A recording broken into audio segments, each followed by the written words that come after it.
Welcome to week 3 of the 5th quarter. I'm Katie Wolfong. Garden Grove and Empire League football teams are getting a feel for their competition. They're tweaking their play calling and their lineups because league play is just around the corner. Our first matchup is Santiago Cavaliers taking on the Segerstrom Jaguars. Let's go out to Jason Field. The Santiago Cavaliers are 2-0 coming into Thursday night's game against the Segerstrom Jaguars. The Cavs win the coin toss and elect to receive the ball. The Garden Grove League defending champs wasted no time. The Cavs used an air and ground attack to advance 64 yards. The last 28 end with this. A pass in the corner to Oscar Langirin for the score. The Cavs take a 7-0 lead 2 minutes into the game. The Jaguars respond with this blistering run from Omar Delgado. It takes a speed demon to catch one, and Miseo Lagunas brings him down, saving a touchdown in the process. Lagunas had a great game, including some first down runs and an interception. A tough defense denied Segerstrom a score. The Jaguars had other chances. Santiago fumbled the ball 4 times, but at every turn, the Cavs defense rose to the challenge. The halftime show at Bolsa Grade Stadium did not disappoint.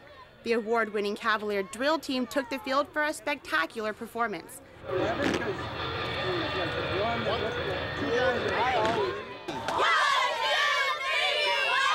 And thank you, Santiago cheerleaders, for the shameless plug. Back on the field, the scoring drought ended as the 4th quarter began with a 2-yard keeper from Chris Ortega. Things got worse for the Jaguars. A bad snap puts the ball in their own end zone for a safety. It's 16-0 Santiago as they grind the shutout game to an end. It could have been worse. Santiago had a touchdown called back in the 2nd quarter. The Cavaliers are 3-0 and take on Santa Ana Valley at home next week. The Los Amigos Lobos are trying to find a rhythm after 2 straight losses.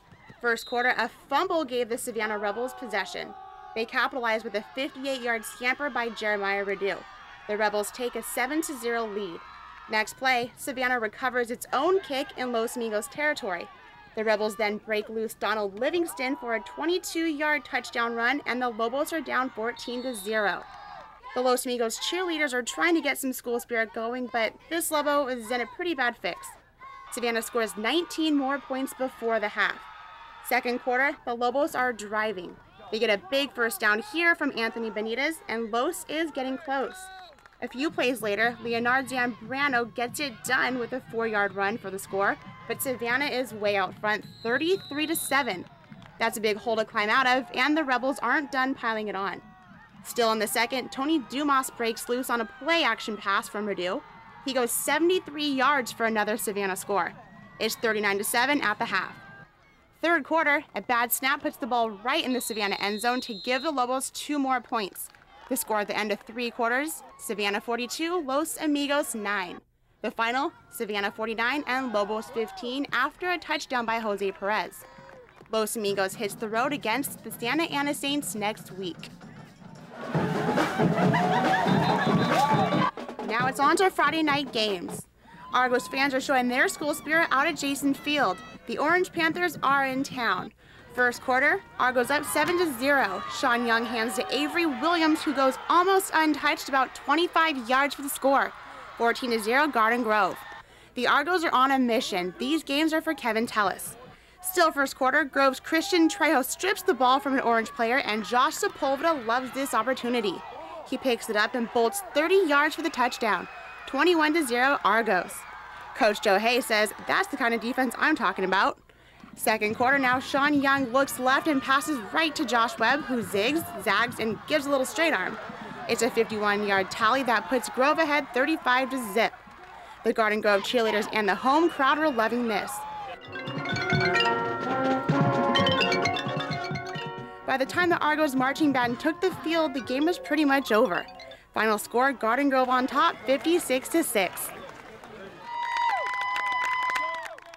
It's Teachers Night at Pacifica's home game against the Condors of Cal High and Whittier. Mariners are coming into the game 0-1-1, and Cal High is winless. First possession, Mariners' Joel Willis takes the ball to the Cal 25-yard line. That sets up this play, a handoff to Cody Johnson for a touchdown 5 minutes into the first quarter. 7-0 Mariners. Here's 2009 Miss Outstanding Teen and Pacifica cheerleader Bree Morse. She did a great job representing the city. Here's a guy who would be a problem for the Mariners all night. Running back Terry Jones could not be stopped. A 55-yard run brings the ball to the Mariners' 30-yard line. More runs by Jones sets up this, a 5-yard pass from Eddie Artiga to Kevin Adonacio, and the game is tied 7-7. Second quarter, Cal couldn't pull the trigger on this series, but kicker Tyler Hayden made the first of 4 field goals. Condors lead 10-7. The halftime show featured lineman Bert Keenan on the baritone tuba. What a great show by the Mariner Marching Band. Second half, Condors come out fighting. Artiga hits Brian Berrigan with a pass and he dives in for the score. Cal now leads 17-7. Fourth quarter, Cal leads 23-7 after 2 more Tyler Hayden field goals. Pacifica now fires up the offense. Quarterback Mario Nava airs it out to Clay Leonard. He scores and the Mariners are back in it 23-14. Then another field goal. This one a 30-yarder gives the Condors some breathing room. Now, with the clock ticking, Nava goes to Cody Johnson. He gets it downfield but is shaken up on the play. Johnson made it to his feet okay though.